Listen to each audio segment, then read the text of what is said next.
ఔటింగ్కి వెళ్ళిన వెన్నెల, వైష్ణవి వాళ్ళంతా కూడా అలా గేమ్స్ని ఆడుతూ ఉంటారు. వెన్నెల, వైష్ణవి అలా ఆడుతూ ఉంటే ఇంతలో వెన్నెల వచ్చి వైష్ణవిని గట్టిగా గుద్దేస్తుంది. అది చూసి వైష్ణవి అయితే, హే, నీకేమైనా కళ్ళు కనిపించటం లేదా? ఎందుకు ఇలా గుద్దేశావు? అబ్బా అంటూ వైష్ణవి అరుస్తూ ఉంటుంది. ఆ మాటలకు వెన్నెల అయితే, నువ్వు కళ్ళు నెత్తిన పెట్టుకుని ఆడుతున్నావు, నువ్వే నన్ను గుద్దేశావు అని చెప్పి వెన్నెల అంటుంది. అసలు నీలాంటి వేస్ట్ ఫెలోతో మాట్లాడడమే వేస్ట్ అని చెప్పి వైష్ణవి అంటుంది. ఆ మాటలకు వెన్నెల, నీతో మాట్లాడడం కూడా వేస్ట్ అని చెప్పి ఇద్దరు కూడా వేరువేరుగా వెళ్ళిపోతారు. ఇంతలో టీచర్స్ అయితే ఎలా అంటారు, పిల్లలు, ఇప్పటి వరకు మీరు ఆడుకున్నది చాలు, ఇప్పుడు మ్యూజికల్ చైర్ని కండక్ట్ చేస్తాం, అందులో ఎవరైతే గెలుస్తారో వాళ్ళే బెస్ట్ అని చెప్పి అంటారు.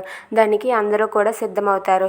లాస్ట్కి వచ్చేసరికి వెన్నెల అలాగే వైష్ణవి వాళ్ళిద్దరే ఉంటారు. వాళ్ళిద్దరికీ టీచర్ ఎలా అంటారు, వెన్నెల, వైష్ణవి మిగిలింది మీరిద్దరిలో ఎవరు గెలుస్తారో చూద్దాం అని చెప్పి చుట్టూ ఒక చైర్ పెట్టి వాళ్ళని అయితే రౌండ్ తిప్పుతూ ఉంటారు. ఇంతలో సాంగ్ ఆపేసరికి వెన్నెల అయితే చైర్లో కూర్చుండిపోతుంది. వైష్ణవి అయితే కింద పడిపోతుంది.